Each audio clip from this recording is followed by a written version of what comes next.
Good day. Welcome into First Take. Thank you so much for being with us. We have a jam-packed show. Jeff Saturday will be here. Mina Kimes, Harry Douglas, and Tim Legler. We're going to get into all things football, especially the Browns and the Bucks. But first, we have Stephen A. Smith back here with us. Good to see you, sir. Stephen A., you've been off for a couple days. Why don't you tell everybody what's been going on? Well, appreciate it, Molly. Good to see you. I'm home right now. I've tested positive for COVID-19. I have the coronavirus. I learned this over the weekend. I got tested 3 times last week prior to the weekend, and I had tested negative. I tested negative before I departed from L.A. I tested negative when I arrived in L.A. I tested negative when I got back from L.A. But then I had a minor, an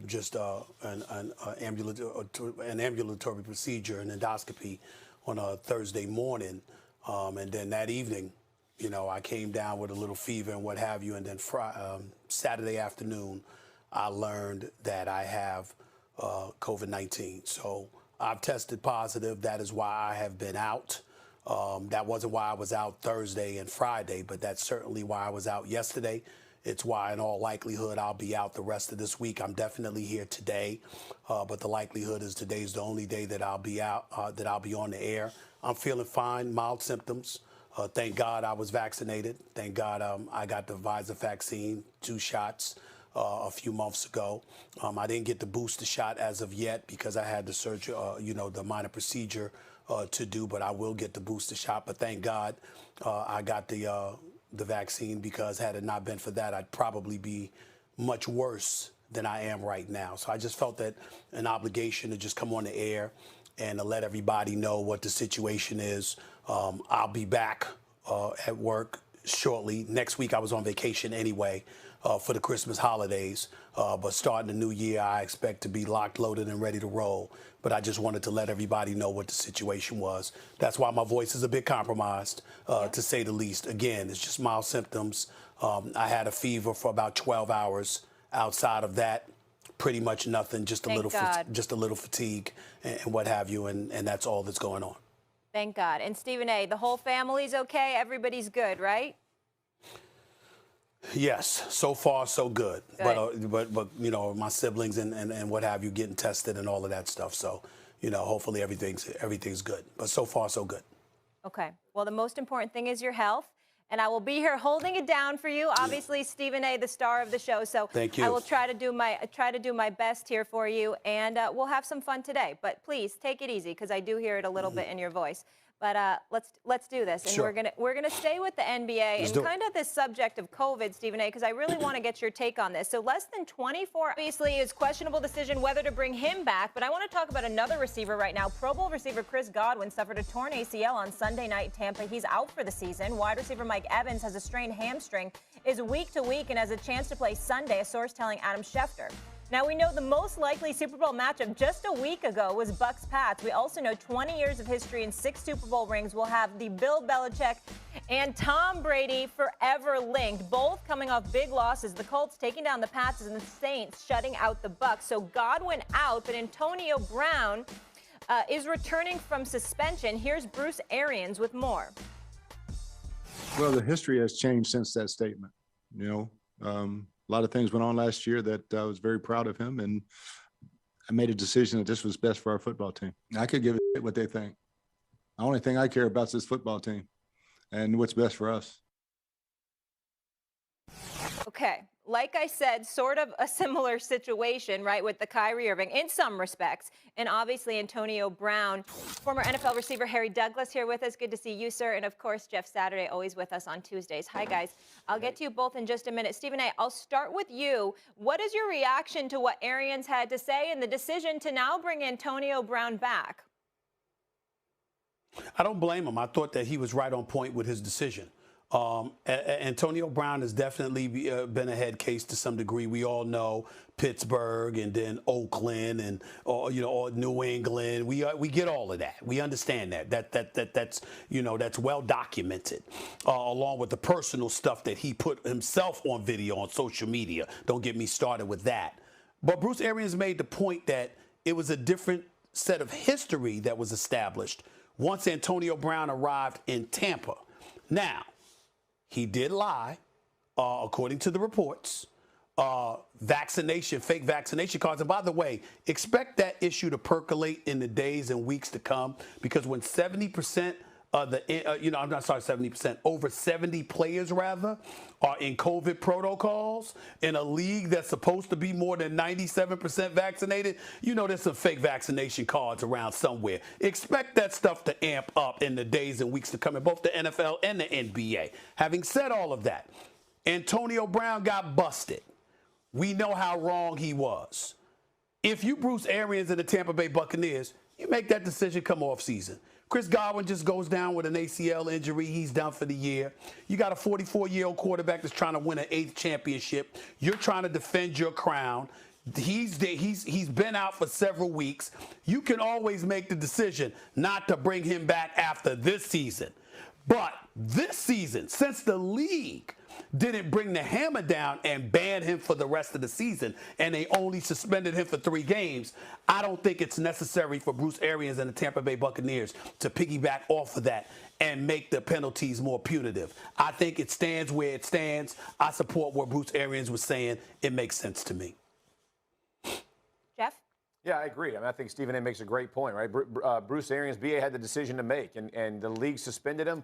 He served his time, and now he's back with the football team. And I think you saw it trending this way, even as Bruce Arians would address it before. He kind of wanted to keep it at arm's length while the suspension was happening. But I think even if Godwin wasn't injured, they would have brought him back. I think Antonio Brown is a difference maker for their football team. I think Bruce Arians understands that. And I think when he speaks about he doesn't care what anybody else thinks, he's about the betterment of the Bucs organization, he's speaking truth, and he made the decision, and he'll stick by it.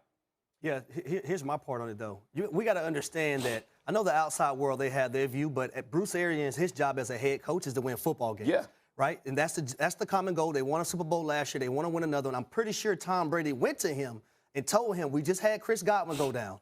I need Antonio Brown on that football field. Yeah. So let's get him out there. And the best chances that they have to even repeat is to have Antonio Brown. The reason why he's a difference maker, he's the only receiver that they have that can beat one-on-one coverage by routing the DB up. Yes. That's why you need him out there. That's why they've been, in my eyes, I think they've been struggling in that department because Mike Evans is a jump ball receiver. Sure. Chris Godwin is a seam ball guy, big body you can throw to in the middle of the football field. You need somebody to route a DB up. Antonio Brown is your guy. Amen. Yeah. And from a football perspective, there's absolutely no debate. But I want to spin this conversation forward. Harry, I'll come back to you. Are you more confident in the Pats or the Bucs winning the Super Bowl now after Godwin's done for the season? Bucs. Tampa Bay Buccaneers. Yeah. Once again, let's not forget, you have Tom Brady, a guy who has 7 rings, a guy who has over 4,200 yards right now passing. You gotta love a guy like Tom Brady, and you look at him like this year, right? He has 4 games over 350 yards passing. He has 2 games over 400 yards passing. You have Mike Evans at some point, he's going to get him back. I think the pressure lies on this offense on Keyshawn Vaughn and Ronald Jones. Yeah. That's going to be the deciding factor for this football team because playoff Lenny, and you mentioned this earlier, Jeff, that's a huge loss for this Tampa Bay Buccaneers football team because the things that he can present in the run game and the pass game. But I'm never going to bet against Tom Brady. As long as I have 12 back there, you have a chance to win a Super Bowl. You have a chance to make a deep run in the playoffs. We've seen last year they came in as a wild card, went on the road, went up to Green Bay at the frozen tundra, beat Aaron Rodgers. So I like what I see from the Tampa Bay Buccaneers. I'm not concerned. I just think the chances are minimized a little bit more.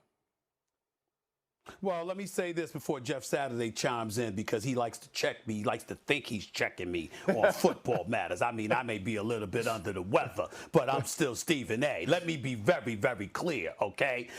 You talk about Harry not betting against Tom Brady. I'll tell you when you can bet against Tom Brady when he's going against New Orleans. How about that? How about that one? You can bet against him then. You understand what I'm saying? Because he seems to have trouble against him. I'll tell you something else you can bet. I'll tell you another sequence where you can bet against him.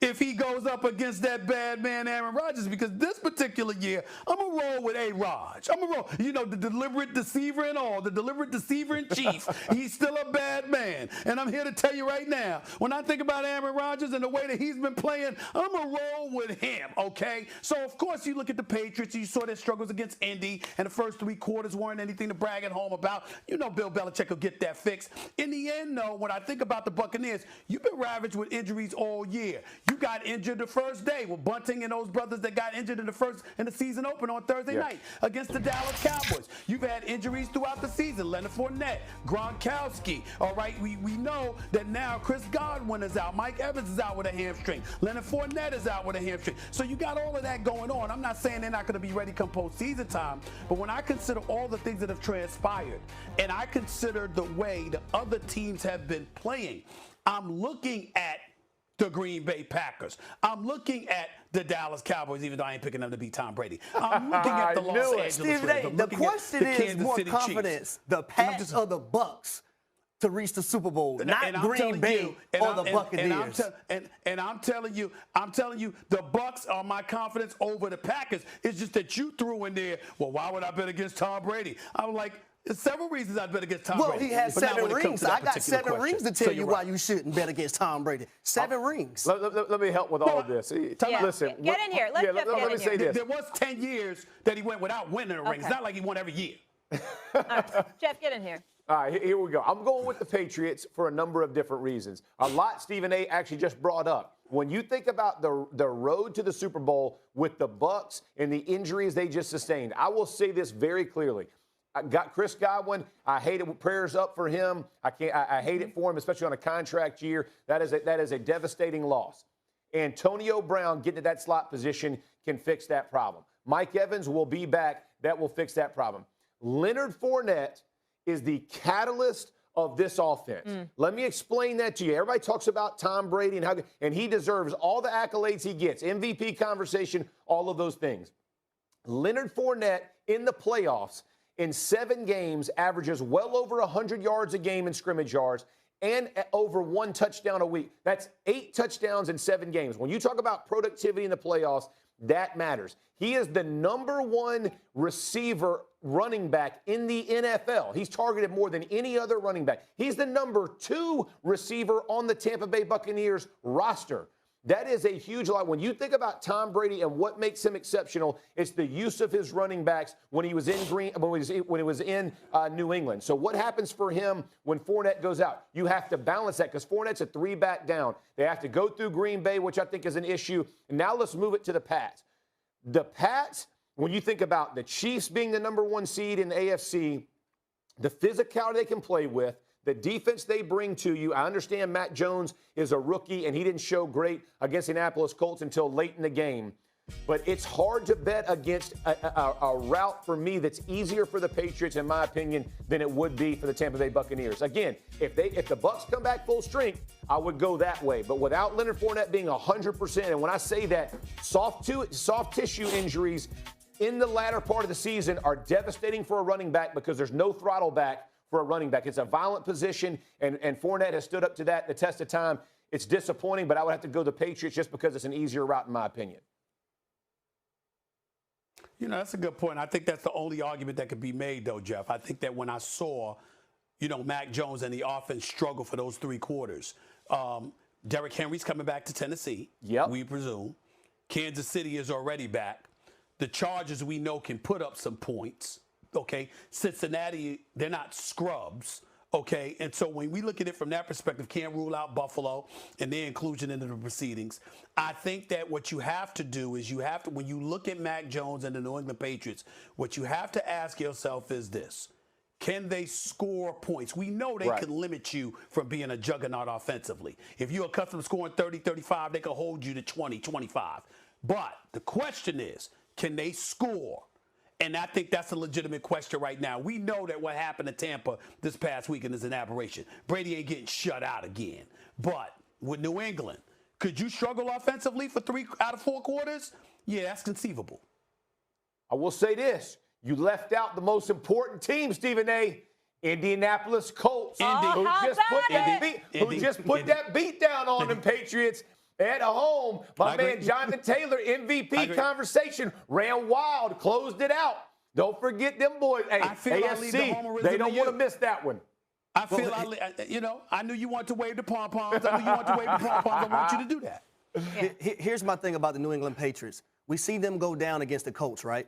Do they have that wide receiver, to Stephen A's point? Can they score points? They playing the Buffalo Bills. Yeah. Just say you got to score a lot of points. Every game's not going to be snowy with the wind blowing 40 miles per hour. You're going against the Kansas City Chiefs. If they put up a lot of points, do you have that bona fide dog on the outside that you can go to time and time again that can beat one-on-one coverage to give you that victory and score points? I don't think the New England Patriots has it. Against the Colts, you had Bird had an opportunity on a go route early on in that game, and he dropped it. That let me know in big moments he can't be trusted.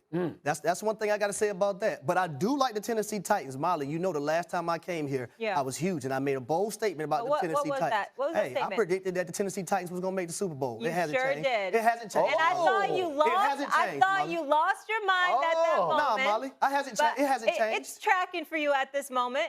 And same with Jeff's Colts. You know, they've resurrected. So how about that? We'll have more on that in just a bit. We'll leave it there, guys. Still ahead on First Take, the Cleveland Sports Misery Reel adds another moment to the tape. Are the Browns' playoff chances all over? Plus, you know how Stephen A is getting his health better? Plenty of fluids. You know what makes a great Stevens A-list? Plenty of fluidity. Our guys' top 5 NFL teams is next, and you know Jeff's about to do. Yeah.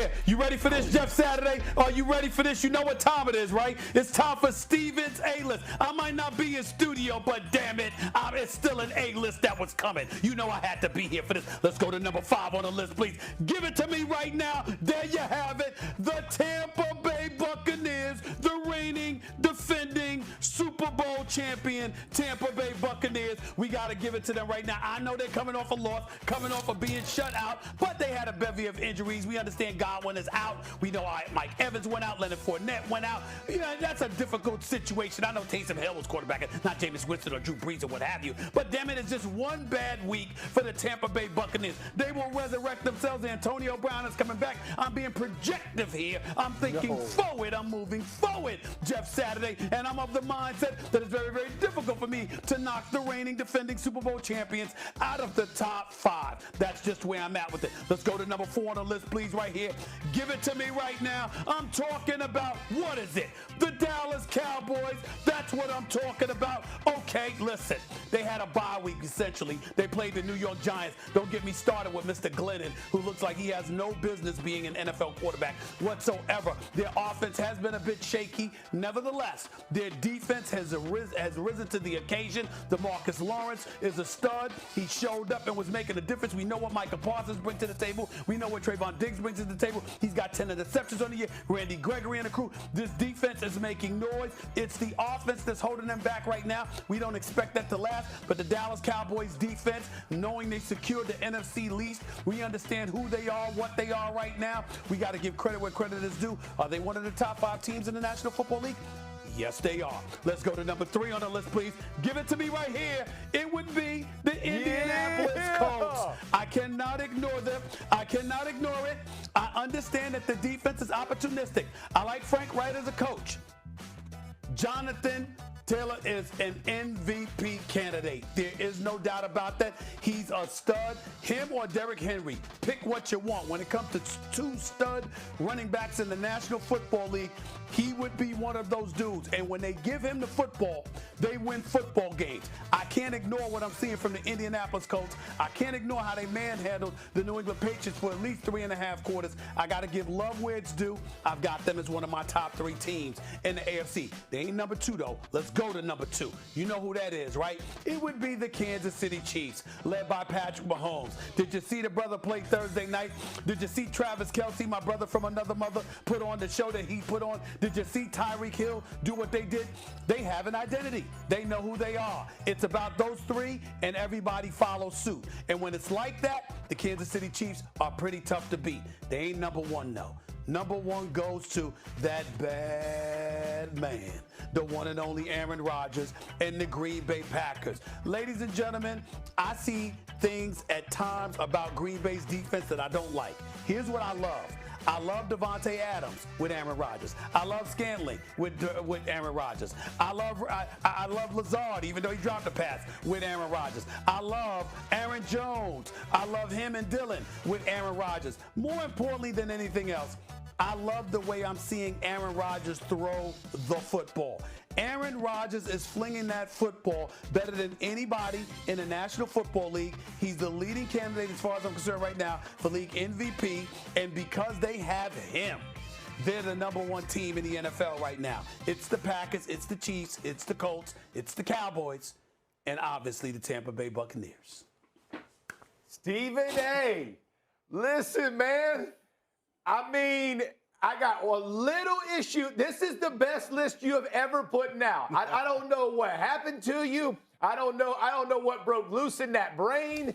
But I have a small adjustment I would make. I would put the Rams, but I know they got to play tonight, so we don't know for sure. But I would have put the Rams probably above the Buccaneers right now, them coming off the loss. But other than that, you finally did something right, Stephen A. I'm going to give you an A-. And listen, I know you're a little under the weather, so don't think I'm just trying to do this because you're under the weather. Actually, you finally made sense, man. We ain't got to redo the whole segment of the show because you screw it up. You finally got something right. Congratulations, sir. I got to say this to you. The list was perfect. I deserve an A. Because the only reason I didn't pick the Rams is because of what you said. Because of what you said. They don't play until tonight. If they had played last night, you understand, on Sunday, I might have made a definitive decision. But because they hadn't played yet, that's why I had the Bucs there instead of the Rams.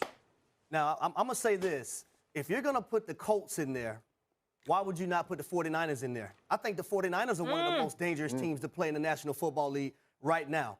You can all that face all you want to, Stephen A. The 49ers right now is one of the most dangerous teams in the NFL. And I promise you, Green Bay don't want to play them. The Cowboys don't want to play them. None of those teams want to play the 49ers in the playoffs. I promise you that. You know what? To piggyback on that, Stephen A., Dan Orlovsky was on the show yesterday, and he said that he would take the 49ers over the Cowboys. And I said, I need you to repeat that. 100%. And he said, no, I absolutely would. 100%. I wouldn't with Jimmy G. I wouldn't with Mr. Pedestrian himself, Jimmy G. I wouldn't do that. I wouldn't do that. I love George Kittle. I love Kyle Shanahan's play calling. Debo Samuels, I'm a fan. But Jimmy G's the quarterback. Mr. Pedestrian, no, I'm not rolling with that. No, I disagree with you, Harry. No. So you take Carson Wentz over Jimmy G? No, but I got Jonathan, and because Jonathan and Frank Reich will give him the ball about 30 times a game, that's why. See, Kyle Shanahan's going to call some plays. You know, he ain't going to run the ball 30 times. Frank Reich will run the ball 30 times. That's the difference. Yeah. Well, here's my thing. With Kyle Shanahan, it doesn't matter who the running back is. He's always been valuable with any running back. Yeah. He's made anybody look good. Debo Samuel has rushed for, what, 6 or 7 touchdowns in the last 5 or 6 games? No. That's not my point. No, that's not my point. I'm not talking about his usage of the running back in terms of using them effectively. I'm talking about the inordinate number, the inordinate number of times that Frank Reich will run the football. Kyle Shanahan won't do that. He'll put it in the hands of Jimmy G. You talking about the Super Bowl when he didn't run the football, he decided to pass. I got you. Yeah, I'm talking about the 2 playoff games he did nothing. Right. You understand? I'm talking about those 2. And I would say this, listen, if you think, like Jimmy G, I think he's the #1, he has the #1 QBR in the last, 6 or 8 weeks. Yeah. For that to stay sustainable, I would be shocked. I know he's taken him to the Super Bowl in the past. I understand that. But when you get down to playoff football and you got to face Aaron Rodgers, Tom Brady, Dak Prescott, I understand. Listen, it changes. The style of game is going to change. Defenses will make mistakes, take away the football. I would lean more towards the Cowboys even today than I would the 49ers, although I do think the 49ers are a very hot football team, and I would have them 6. I would have put or maybe even 7 below the Buccaneers. But right there, all 3 of those teams are locked in arm, in my opinion. I just want to make one thing clear, because this is a special moment, and you're not usually here for this, Harry, but Jeff's here every Tuesday. Jeff, is this the first time ever this NFL season that his list has lived up to the name? It's actually an A-list. It really is, Molly. And when you think he needed some time at home in seclusion. That's exactly what I was thinking. And he was in a dark room staring at the wall. By himself. Yeah, and he really reflected on it. you know, and he did it. You know, Stephen A. Bravo, bravo. Take him out, sir. Take him out. Take him out. All right. Thank you very, very much. Thank you very, very much. Thank you very much. My guy, that's what I'm talking about. Let's keep it rolling here, guys. Have some fun. Still ahead on First Take. Stephen A. loves the sport of boxing. But does he love what Jake Paul has been doing? Jeff shaking his head. Yes and no. Find out what I mean in just a bit. Plus, we haven't heard from Stephen A. on the Cowboys' win over the weekend. Does he think their problems are behind them? It's both. Let me say this, because I think that people, you know, a lot of people see Tyron Woodley get knocked out. They see Nate Robinson get knocked out. They laugh, they're memes and, listen, they're memes for life. Let's just call it what it is. I mean, both of those dudes, I don't know how much more embarrassing it can get than what happened to both of those dudes. I still haven't seen Nate Robinson. But I will tell you this. It's not funny to me in this regard. On one hand, Jake Paul is somebody we should applaud. I like Jake Paul. I think he's a charismatic personality. I love the fact that he has managed to take stuff away from boxing promoters and has shown the boxing world that you don't have to be held hostage by promoters in order to get fights and make some money. I think that's a beautiful, beautiful thing for the sport of boxing, because promoters have messed up the sport of boxing. They hold up fights. They don't give us the fights we want to see when we want to see them. We got to wait years for it, et cetera, et cetera. That's problematic. And anything that enables us to see the fights that we want to see and to see a boxer get fights, that's great. But Jake Paul can't get away with lying anymore. He has been training with boxers and professional boxing trainers for more than 4 years, from my understanding. You knocked out a basketball player. You knocked out a dude in Ben Askren who was a UFC fighter, 19-1, and we thought that, he got knocked out with a knee by Masvidal. But other than that, he was 19-0 in the UFC. He was a wrestler. Tyron Woodley had the power to knock you out, sure, and he's knocked people out before. But he's a wrestler. Yeah. You're not fighting boxers. And somewhere along the way, people got to stop walking around, laughing and acting like it's all right for you to be beating up on cats that don't box while you calling yourself a boxer. I don't care if it's a guy that's got an amateur record, a guy that's only had 3 professional fights, a guy that's had 10 just somebody with the muscle memory who actually boxes. Well, Stephen That's A. who Jake Paul is supposed to be fighting. Did you and he's see not that? doing that? Did you see that he did call out Canelo? So we're talking real big-time boxer there. Time out. That's a joke.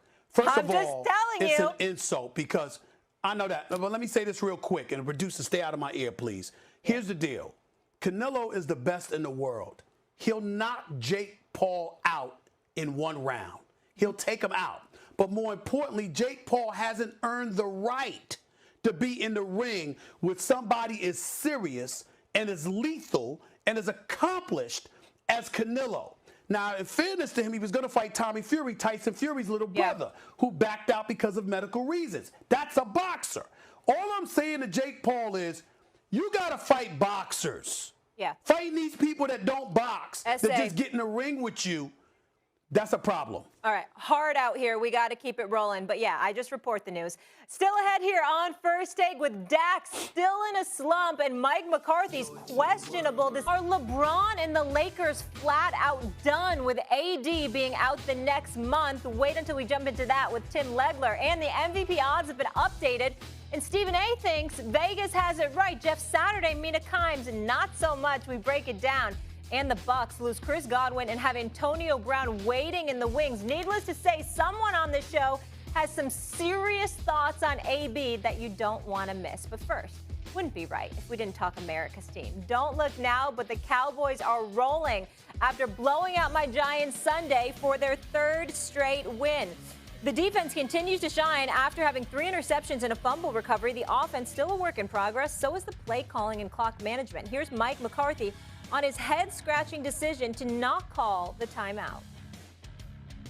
We were right on the threshold of the ozone. You know, we have terms for all those situations. So instead of going, one more play and then kick it, I wanted the 3 points here. So that was, we call it an ozone situation. Look who's here. Mina Kimes joining the debate. Always good to see you. Mina, I want to start with you. What's the bigger concern for the Cowboys? Is it Mike McCarthy or this offense?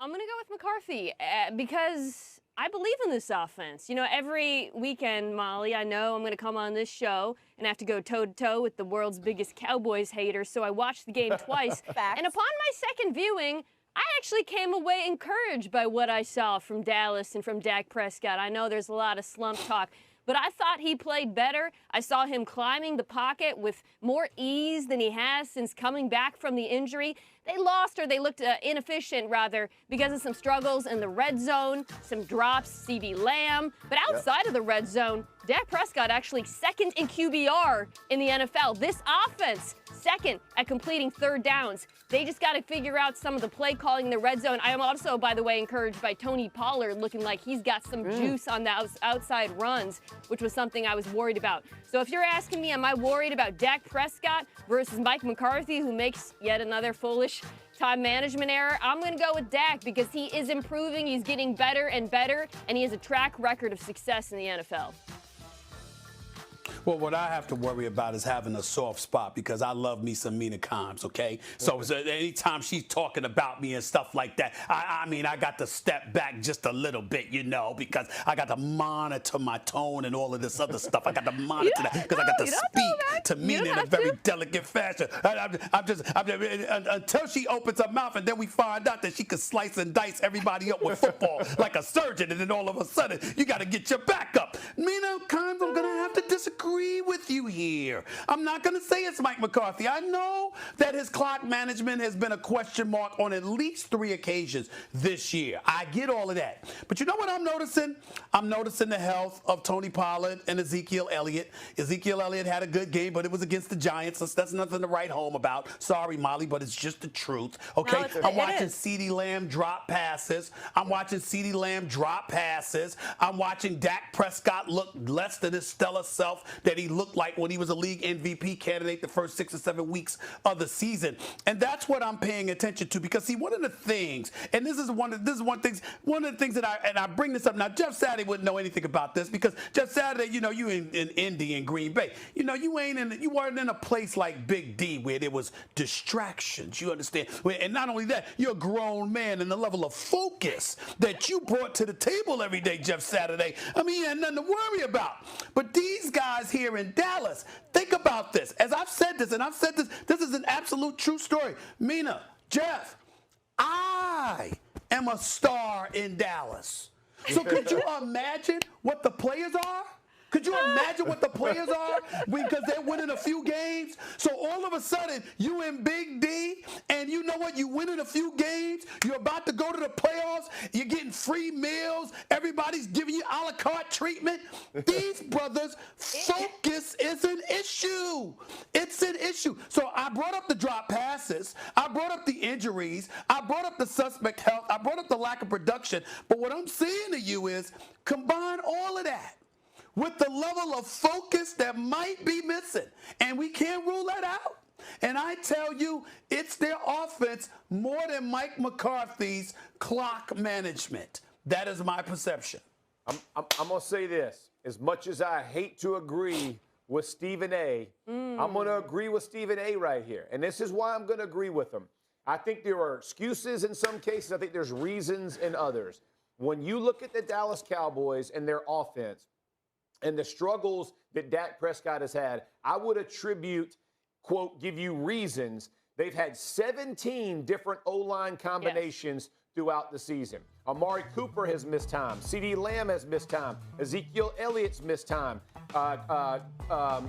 Dak Prescott himself has missed time. So when you think about the continuity of offensive football, practicing together matters. I think that's the main issue for me, is that they haven't had enough time together. Dak missed time in the preseason. He, again, missed time with the calf. So when all these guys come back together, it takes time to find form. I don't think Kellen Moore has done a very good job the last few weeks.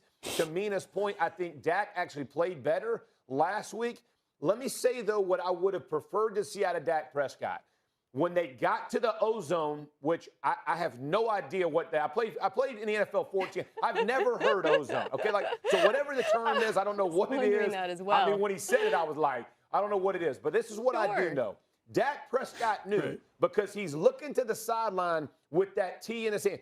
Dak Prescott, you are the most important player in Dallas. Call the timeout. The coach, you're more important than the head coach. At that moment in time, you're on the field. What you say goes. And I played with Peyton Manning. I played with Aaron Rodgers. There are moments when players who are actually on the field have to step up and make that call. And if he ain't going to do it, you're going to do it. Because you really had 2 more shots at that end zone, and it didn't cost you because you're playing a subpar team.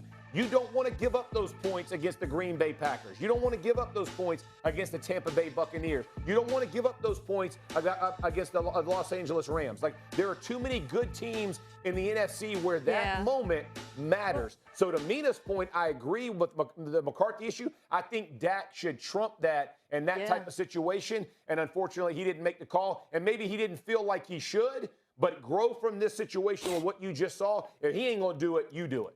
Ozone, I guess, might be specific to the Giants, because usually there's a hole when offenses get there, so it makes some sense. Jeff, you did a great job making my point for me by saying, wow, Mina. Mike McCarthy struggles so much. Dak Prescott has to be the one to make the call there. You also made my point, actually, perhaps inadvertently, with the offensive line, because to me, that's evidence that this offense is only going to get better as the season goes along. Connor Williams got the start. You didn't think you'd hear a Connor Williams mentioned on First Take. I thought he played well. They are figuring it out on the offensive line. Dak Prescott is getting better week after week. That's why I believe this offense is going to improve. Those CeeDee Lamb drops, he's got sure hands. I know what you said about the nightlife in Dallas potentially being a distraction, but I've watched this kid play since college. The hands are good. I believe he's going to make those catches down the stretch. Mina, let me just say this. See how Mina's doing it? If we call an agreement with Mina, I want to be with Mina more than Stephen A. So if what I just said puts me with Mina, I stand with that one. I like that one a lot better than being with Stephen A.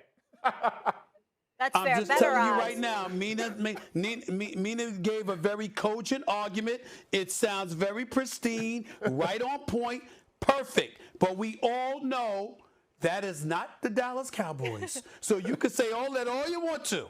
It don't matter when it really counts. Hey, Stephen A., you know that the Dallas Cowboys can clinch the division tonight if Washington gets a win or Washington or Philly tie. So you just enjoy that game, Stephen A.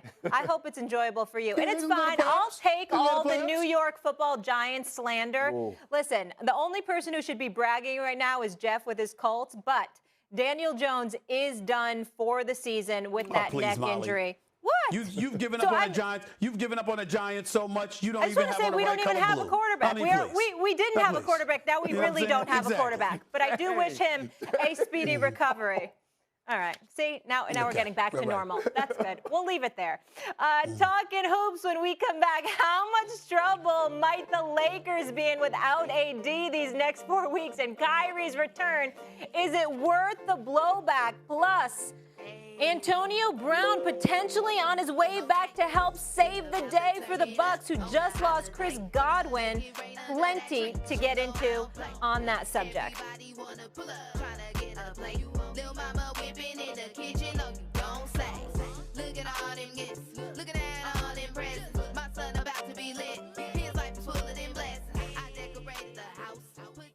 Without Anthony Davis.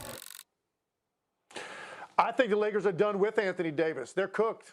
I look at this team, and regardless of whether Anthony Davis comes back and stays back and he's healthy throughout, and LeBron James or Russell Westbrook are there, it doesn't matter to me, because this team is so bad defensively. When I try to picture them, guarding teams like Golden State and Phoenix at some point down the road in the postseason, whether that's the first round of the playoffs or somehow that ends up being the second round of the playoffs.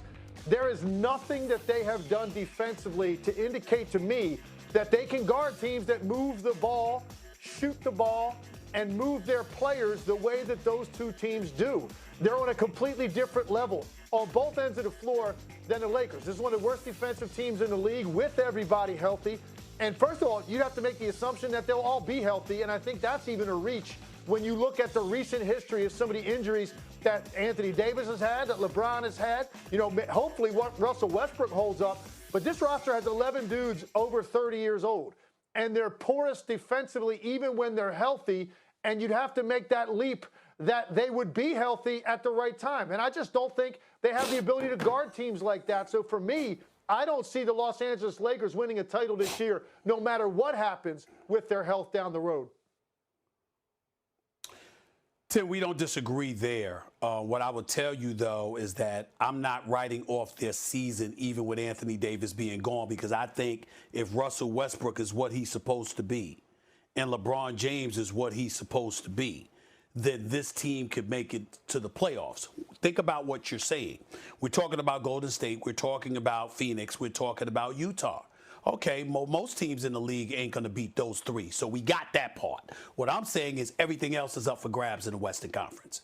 And because everything else is up for grabs, I think that's when we find out who everybody's made of. We find out how much LeBron has left. We find out what Russell Westbrook is made of as a Laker, because we know what he did when he was in Oklahoma City. But we find out what he was made of as a Laker. THT and Melo and all of these other guys, Malik Monk and them. We'll see what happened. But one of the things that I religiously brought up is, listen, I'm not advocating for a coaching change, Tim Legler. I like Frank Vogel. Frank Vogel's a champion. Frank Vogel is somebody that was renowned as a defensive mind in this game. Please don't get me wrong. But I firmly believe if things continue on this path, it was going to cost Frank Vogel his job. Because they're the 26th ranked defense in the National Basketball Association. The only reason Frank Vogel has a job as a head coach is because of his defensive prowess. Bottom line, he's never been confused or accused of being an offensive mind, ever. His whole thing has been defense. The whole point of this is that no matter what's going on with this team, you still have the Dwight Howards, the LeBron James, and others there. You should be better than the 26th ranked defense. By the way, you have coaches on your bench. You've got David Fizdale. You've got Phil Handy. I mean, everywhere he's been, they win championships as an assistant, for crying out loud. You've got dudes that ingratiate themselves with players in such a way where whatever it is inside of them, you have the ability to pull it out of them. So what the hell is going on there if you're Frank Vogel? These are the kind of things. And then I think it's also important to point out, Frank Vogel wasn't your first choice. He wasn't your second choice. Hell, he wasn't even your third choice. Ty Lue was a choice, but you wanted to pick his coaching staff. Monty Williams wasn't having that. That's why he took the job in Phoenix instead of coming with you to L.A., okay? And Jason Kidd you wanted to hire, but he had a checkered past in your mind, so you didn't feel comfortable giving him that job. That's how Frank Vogel got the damn job to begin with. So you take all of those things into consideration, and you see what they've invested in a roster. The bottom line is, we can look at Anthony Davis, who was averaging 24 and 10, and saying his absence should mean what? It shouldn't mean what we've been experiencing before he got hurt. And that's what I'm paying attention to, Tim Legler. So I would tell you that the Lakers, no, they ain't winning no damn championship. They look like they're about to, they probably get bounced out in the first round. But I do think that LeBron and Russ have an opportunity to make some noise and get you to the playoffs and probably get you to the semifinals. I do think they have the ability to do at least that. We'll see what happens. All right, we'll keep it moving here, guys. Another topic I want to get to, the Lakers, the oldest team in the NBA. But age ain't nothing but a number, right? Less than 24 hours after officially deciding to bring Kyrie Irving back as a part-time player, the Brooklyn Nets saw their roster become further decimated with Kevin Durant and Irving entering the NBA's health and safety protocols on Saturday. The Nets roster has been crushed by COVID-19. 10 players now in protocols, including Durant, Irving, James Harden, LaMarcus Aldridge, Nets general manager Sean Marks did an about-face after saying October 12th that the team would not have Kyrie as a part-time player, but would welcome him back when he complied with New York City's vaccine mandates. Irving has to return negative COVID-19 test results on 5 consecutive days before he can join the team because he's unvaccinated. Tim, I'll start with you. Is this the right move to bring Kyrie back? No, I don't like it at all. I mean, I didn't like it even in the beginning when they were entertaining the possibility before the season started that they were going to allow him to be a part-time player and participate on the road, not play home games, not practice with the team in their own facility. They entertained that for a short period of time. And then I was very proud of the organization actually for taking that stance. Not so much because of the vaccination, and I think Stephen A. and I both agree on that. We're both vaccinated. We're both going to get our booster. We both have had COVID in the past. And Stephen A. dealing with it right now. So Stephen A. I agree on that. That's a different topic. For me, it was always about how are you going to run a team at the professional level when you don't have a guy that's fully invested in every component of what you're trying to do to win. It just doesn't work in any level of sports, really, but particularly at the professional level. So they took this position with Kyrie. You're either all in or you're not. Nothing has changed with Kyrie Irving. He is still doing exactly the same thing he was doing at the start of the year. So what has changed? Well, now they're dealing with a bunch of guys in health and safety protocol. Now they're dealing with Kevin Durant playing a lot of minutes, and they seem to be concerned about that based on the fact that he's coming off some injuries and playing at an MVP level right now. They don't want to grind him down before you get to the postseason. So the circumstances around their team have changed. Nothing with Kyrie. So what do? They compromise their principles and the integrity that they showed in the beginning of all of this by saying we have to have guys that are all in. And that's how pro sports have to be, and everybody in that locker room knows that. So now the only thing that's changed is they find themselves a little bit backed into a corner because they're dealing with some roster issues, and they're worried about Kevin Durant's legs. To me, when you sacrifice that and compromise that, Stephen A., I just think that sends the wrong message completely, and I'm totally against this move now, bringing Kyrie back at this stage of the season. Well, Tim Legler, I'm totally against the move for all the reasons that you said, but I'll take it a step further. I'm adamantly against it because it's Kyrie that we're talking about here. If we're talking about Steph Curry, if we're talking about Kevin Durant, if we're talking about James Harden, if we're talking about Russell Westbrook, if we're talking about LeBron James, individuals that have shown a commitment to doing their job, we got a different discussion. We got a different discussion because we're able to look at them, Tim, and say, they don't really take off from work. They show up. That's what matters. This is a guy in Kyrie Irving that finds every excuse under the sun not to show up to work. Ladies and gentlemen, Kyrie Irving has been in the NBA for 10 years. He has played more than 60 games 4 times. Every single year, there is an excuse to take off of work. He's got emotional issues, got stuff on his mind. What the hell did the U.S. riots and the riots at the U.S. Capitol last January 6th have to do with Kyrie Irving? How is that an excuse not to show up to work? Everybody else had to show up to work.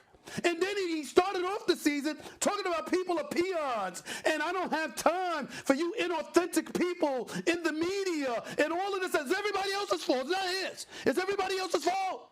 And all we're saying is, excuse me, nobody's stopping you from doing what you want to do. Just show up to work. It never occurred to him. The borough of Brooklyn wants to see you play. You're a showstopper. The brother is box office. We see some of the great point guards in NBA history, Tim. I'm from New York City, bro. We talking Stephon Marbury, talking Kenny Anderson, Ron Strickland, Dwayne Pearl Washington. I mean, the list goes on back to the days of Nate Tiny Archibald and stuff like that. I know Kyrie in New Jersey, but my God, this brother is a showstopper. He's box office.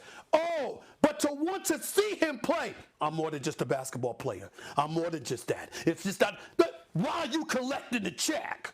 And then go sit up there and look at other people and talk about them like they're beneath you now that you got your money. See, when your ass was broke, okay? And you wanted that NBA money. You never uttered words like that out your mouth. But once you got the bag, now you real. Now you authentic. Now you want to take stances and positions that 99.9% of the people in the world can't afford to take. That's who we're dealing with here when it comes to Kyrie Irving. And he is the reason you would capitulate and compromise your professional principles as an organization for him? It is a disaster of the highest order. And let me tell you something else, Tim Legler. Let me tell you what this is all going to cause. Because he's Kyrie. Remember, he wasn't against the vaccine. He just wanted to give a voice to the voiceless, as if the anti-vaxxers are voiceless. I didn't know that, but that's neither here nor there. Remember this, Tim Legler. He didn't want to play in the bubble. Remember that he was willing to have the CBA agreement ripped up, jeopardize everything. This is Kyrie Irving. Let me tell you what these owners are going to do. They're going to look at cats like him. They're going to look at cats like Ben Simmons, and they're going to be like, we going to get y'all. We ain't going to be doling out this money, okay, and for dudes that don't want to play. Remember, even though they don't have to play him for the games missed, they do have to pay him for the road games, okay? And remember, they also still have to pay the luxury tax on top of the dollars he's making. You book it here. And you know me, Tim. I've been covering the league for a quarter century. I ain't asking you. I'm telling y'all, they going to get these brothers. These brothers, the few of them, are ruining it for the many. You cannot collect this money and not show up to work. Kyrie Irving is an unmitigated disaster, and he is the last person in the world that you should give a long-term contract to. I'd give him $50 million a year, but 1 year at a time. He would never get a long-term deal from me ever again in his career. Okay. We are out of time. Kyrie averaging 27 points per game last season with the Nets in 54 games. Tim Legler, Merry Christmas to you and yours, sir. Stay safe, and we will talk to you soon. Thanks so much for being with us. Still to come on First Take. Merry Christmas, both of you. Thank you. Just a few weeks of regular season football left, and the MVP race has revealed its three frontrunners: Rodgers, Brady, Taylor. Who you got? Plus. One of Brady's teammates, Antonio Brown, looks like he's back for better or worse. Stephen A's take on Abe. Bruce Arians had a lot to say yesterday, speaking on his decision to bring his star wideout, Antonio Brown, back, coming off a 3-game suspension for violating the league's COVID-19 protocols. He was back with the Bucs on Monday, and his head coach doesn't care how you feel about it. Well, the history has changed since that statement. You know, a lot of things went on last year that I was very proud of him, and I made a decision that this was best for our football team. I could give a shit what they think. The only thing I care about is this football team and what's best for us. Mina Kimes back here with us. Mina, talk to me. I mean, the history, what's changed is Antonio Brown submitting a fake vaccination card. Like, I don't know what he's talking about there. I want to say something. I don't necessarily object to Brown returning from his suspension, although I understand people who do object to it because what he did was stupid, dangerous, potentially illegal. What I object to is that anyone, in particular Bruce Arians, who I normally love, ever pretended like that wasn't the case. That he said last year that Antonio Brown only had one more shot after getting his second, third, fourth, whatever chance, because that was never true. I mean, I've covered this league long enough to know that those sorts of rules and moral boundaries simply do not apply to players as talented as Antonio Brown. And I think we would all be better served if we stop pretending that was the case. Because when you do that, when you say something like what Bruce Arians did last year, you back yourself into a corner. You have to backtrack and say what he said today, or pardon me, yesterday, and that was true. What he said yesterday was true, that he doesn't care, that it's only about football. I just wish he had said that from the beginning. I think that, listen, me personally, Mina, I think that's nitpicking. The reality of the situation is that Antonio Brown, before Tom Brady got there, Bruce Arians wasn't interested in having him as a part of the team. Once Tom Brady got there, he made concessions because Tom Brady wanted him to make a concession. That's why Antonio Brown is in the Tampa Bay Buccaneer uniform. Last time I checked, Tom Brady is still the quarterback. Tom Brady fulfilled his end of the bargain by making you a champion for the first time en route to capturing his 7th championship. And clearly, with Chris Godwin going down, this is somebody that they're going to need.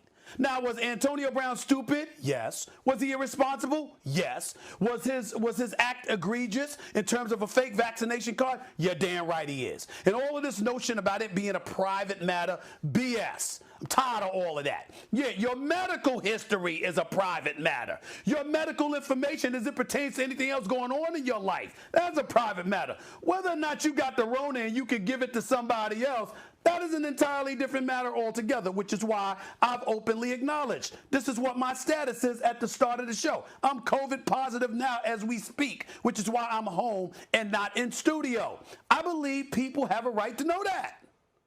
Simple. Having said all of that, with all of that out of the way, in the end, if you are Bruce Arians, you're trying to win a Super Bowl championship. Right. And this dude will probably be gone next season. Ain't much you can do now. You gonna get somebody off the practice squad? See, we keep forgetting Antonio Brown, when healthy and without the drama, was one of the top 3 receivers in the world. This brother is something special. And so when you look at Chris Godwin being down, you know Mike Evans gonna be there. You know Gronk's gonna be there. You're going to need Antonio Brown. And I'm not going to let him back on the team, and I'm going to be averse to being him and keeping him as a part of the team because I want to make a statement now. You know what? He embarrassed himself. We know what he is, and that's that. But if I'm Bruce Arians, I'm focused exactly where I need to be focused at, and I have no problem with it.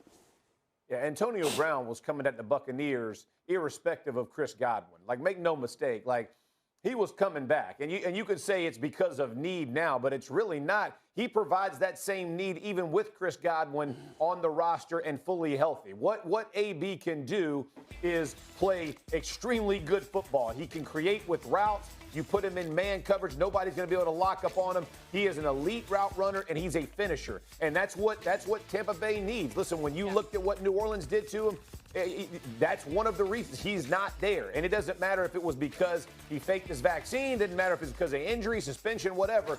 The minute that dude could come back, he was going to be a Tampa Bay Buccaneer. So in my opinion, what Bruce said and what he talked about, meaning to your point, last year, this is a relationship issue, and it's between Tom Brady and Antonio Brown. Tom Brady has a strong relationship with Antonio Brown. He's going to have him on his team. And listen, we understand there's a lot of things that happen in the NFL locker room where guys build these relationships. He wanted him there. He's going to stay there until Tom Brady. And to Stephen A's point, if you think he's going to go next year, not unless Tom Brady says he's going. I'm just letting everybody know if you think he's going without Tom Brady's blessing, you're lying to yourself. If Tom Brady says, I want him for another year, he'll be with the Tampa Bay Buccaneers next year as well. He'll be there another year. I do not disagree, man. I don't disagree with the football impact. And like I said, he was suspended, served his punishment. He's back. That's fine. What I am tired of, I just want to be clear, is coaches pretending like they care about anything other than football. I'm tired of hearing time after time, we will not sign a guy with domestic violence. We will not bring him back. There is one strike. Just stop lying to us. That's what I'm asking here. Just stop lying to us. I appreciate Bruce Arians' candor now. I wish that he had been so honest earlier.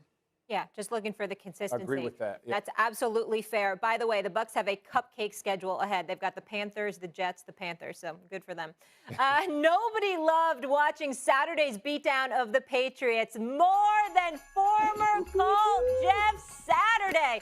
Jeff, was that performance by Jonathan Taylor enough to back as a part-time player? The Brooklyn Nets saw their roster become further decimated with Kevin Durant and Irving entering the NBA's health and safety protocols on Saturday. The Nets roster has been crushed by COVID-19 with 10 players now in protocols, including Durant, Irving, James Harden, and LaMarcus Aldridge. Nets general manager Sean Marks did an about-face after saying on October 12th that the team would not have Kyrie as a part-time player, but would welcome him back when he complied, with New York City's vaccine mandate. Here's Sean Marks with more on this decision.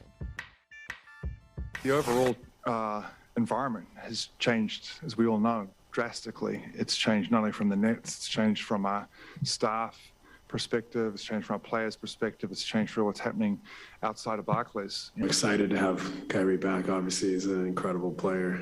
No matter what capacity we incorporate him in, it's just positive for our group. We're putting an extra strain on a lot of our guys. So, he can help us, one, there, and two, with his talent. And it's an unused resource for us that we can lean on to help us navigate the season and, patch this thing together as we continue to face different adversities.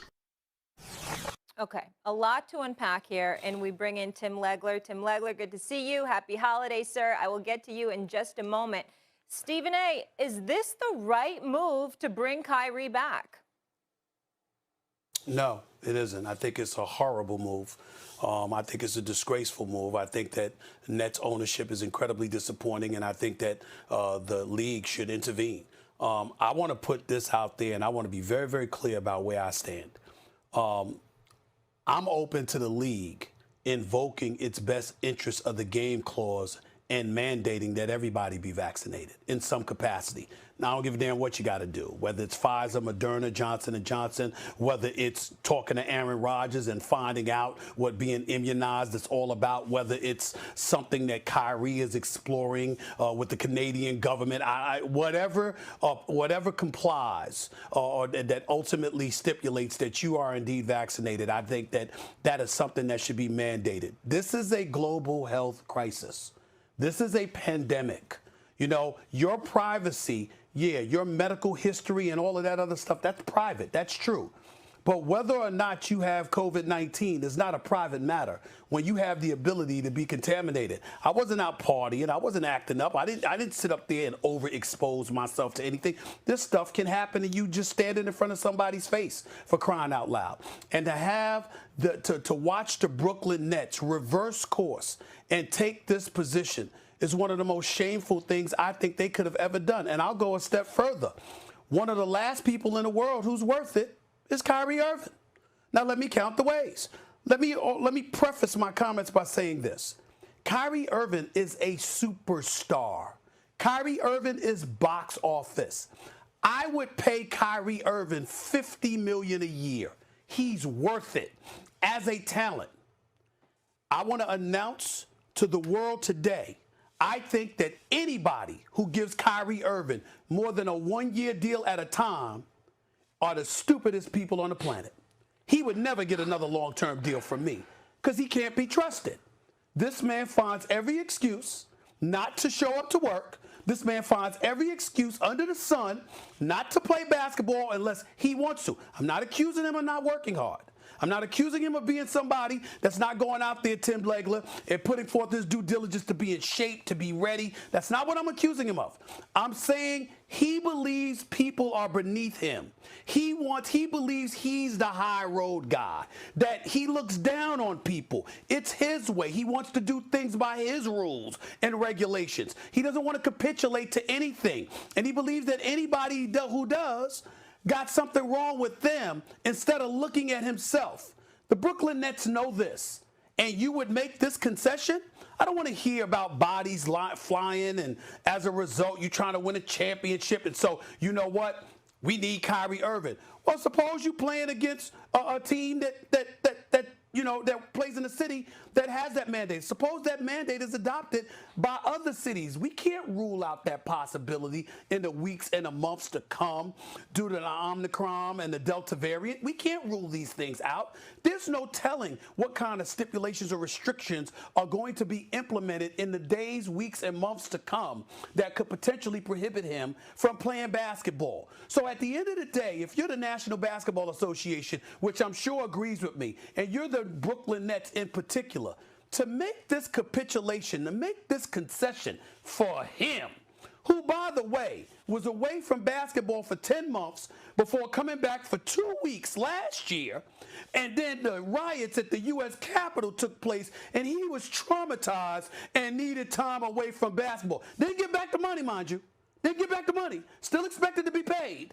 This is the kind Kyrie Irving that we're talking about. So for me, the fact that that they reversed course on this is egregious and disgusting, to be quite honest with you. But what makes it even more so that way is that they did it for him, because he's the last person in the world who deserves it. Not as a talent. As a talent, he deserves all of it. But as somebody who is trustworthy, hell no. He's the last person that you should make this kind of concession for. And the Brooklyn Nets, in my opinion, were rude today. They made this decision. Yeah, listen, Stephen A., you laid out the case perfectly about everything that Kyrie Irving represents and why they should make this decision for him. So I'm just to add to it a little bit. Here's where I have such a problem with it. When you compromise your principles and your integrity as an organization for what you are supposed to represent and what this is supposed to be about and what team sports are supposed to be about. Because to me, from the beginning, to think that you could allow a guy to just show up, play on the road, not practice with you, not play home games, not be a part of everything that goes into the blood and sweat and the emotional investment that has to go into winning, to allow a guy to escape that and just show up and give you his 20 to 25 or 30 on a given night on the road to help you win some games, to me, from the beginning, was insane. And then when they stepped up and said, listen, if you're not all in, we don't want you around, I saluted them, I applauded them. It sounded like they were doing it for the right reasons because they had some sort of integrity about making that decision. Like, we got to go forward with the guys that are going to be here every day, fully bought in. And I know from a coaching staff in particular, for Steve Nash, to think about having to incorporate a guy that's a ball-dominant scorer, as elite as he is, and then you get him one night, and then now you got to go play a couple games without him when you just try to figure out how to incorporate him in the first place. I knew Steve Nash didn't want any part of that. I think that played a big part into why they shut it down in the beginning. So to now just reverse course because you've hit some circumstances with a number of guys in health and safety protocols, because Kevin Durant is playing a lot of minutes right now, and you're worried about the drain on him, to reverse course on that and compromise everything that team sports are about in terms of everybody being in the same direction and pulling in the same direction, to me, it's really grotesque that you would do it now just because you find yourself in some difficult circumstances with regard to your roster. So I completely agree with you. It's really disappointing that Sean Marks, Steve Nash, and the organization would now reverse course when really nothing has changed with regard to Kyrie Irving. Their circumstances have changed, so now their principles have changed as well. They're the number one seed in the East, Tim Legler. And you would think that they're struggling for a final playoff berth, for crying out loud. They're the number one seed in the East as of right now. They're 21-9 on the season. They're a game and a half ahead of Chicago. They're about 2.5 games ahead of Cleveland. Kevin Durant, I was arguing with Jay Williams just last week about a debate between him and Steph Curry as to who's the league leader for MVP honors. You could make a legitimate case that right now Jay Williams is absolutely right. KD has been nothing short of sensational. But at the end of the day, here's what it comes down to for me, just as much as anything just as much as anything else. Kyrie Irving has proven to be trustworthy. The character of the individual comes into play. Let's just say for hypothetical purposes, Tim Legler, that this concession was made for LeBron James. What we're able to point to about LeBron James is LeBron James has never cheated the game. Let's say it was made for Steph Curry. Steph Curry has never cheated the game. Hell, let's say it about James Harden or Kevin Durant, two of Kyrie Irving teammates. We can lament that James Harden came into camp out of shape and all of this other stuff because he wanted out of Houston. Tim Legler, you've been covering this game for decades. Tell me one time where James Harden ever gave you the impression that come hella high water, he wasn't trying to be out on that court. Come hella high water. He might have had some issues here and there, whatever, but that brother always wants to play. And Kevin Durant will show up at a club in sneakers. This brother, he wants to play all day, every day. And so when you have people like that show a commitment to doing their job, and then you juxtapose that to a guy that finds every excuse not to do his job until he wants to. Yeah, he'll show up when it really, really matters, but he's the kind of dude that's going to take time off, find every excuse under the sun because he don't feel like showing up to work for whatever issue. There's more important things about basketball. He tried to convince people not to participate in the bubble. All of this other stuff is going on. Kyrie Irving has been associated with all of this. And for him to be the one that the concession was made for, that to me is what's going to be most glaring. Because if you made it for him, who won't you make it for? Because we ain't talking about talent. We're talking about character. Stephen A. Go ahead. Yeah. Last word here, I just want to say, final point on that is, as a guy that played in the league for 10 years, I looked at my teammates. The two qualities that I respected the most and I needed the most out of those guys, I needed consistency of demeanor. Like, I wanted to know the same guys walking through that door every day, good times and bad, and I needed to know there was a trust factor there. I could trust you. I could trust you on the court. I could trust you off the court. I could trust that you're going to be there every day.